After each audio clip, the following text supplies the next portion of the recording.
Share বাজারের দুর্নীতি ও অনিয়মের বিচার দ্রুত করতে উচ্চ আদালতে বিশেষ বেঞ্চ গঠন করা হবে। পাশাপাশি সক্রিয় করা হবে বিএসইসির নিষ্ক্রিয় ট্রাইব্যুনালকে।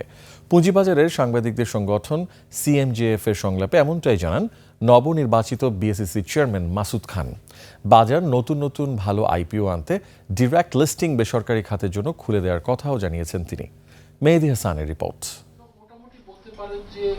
ভঙ্গুর পুঁজিবাজার কি করে ঘুরে দাঁড়াবে তা নিয়ে আলোচনা করতেই সিএমজেএফ সদস্যদের সঙ্গে বিএসইসি চেয়ারম্যানের এই মতবিনিময়। বক্তব্যে তিনি বলেন, বিএসইসির আগের কমিশন বিভিন্ন ঘটনায় কয়েক হাজার কোটি টাকা জরিমানা করলেও আদায় হয়েছে মাত্র ৩৩ কোটি টাকা।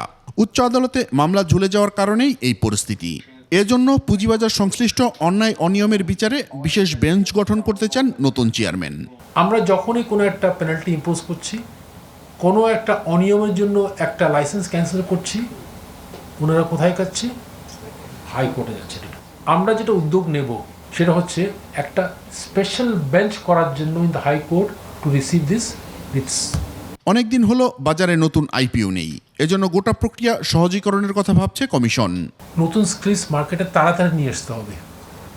এখন আইপিও রুল সংশোধন করার পরেও কিন্তু ইট টেক্স টাইম একটা আইপিও করার জন্য।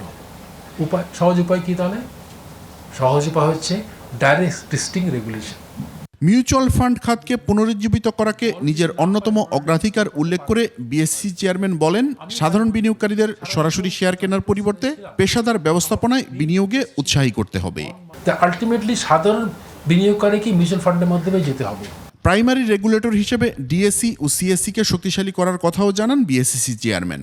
তখনও অ্যাপ্রোচ করা হয়েছিল, তবে আমি না করেছিলাম। মেহেদী হাসান, 21 টেলিভিশন, ঢাকা।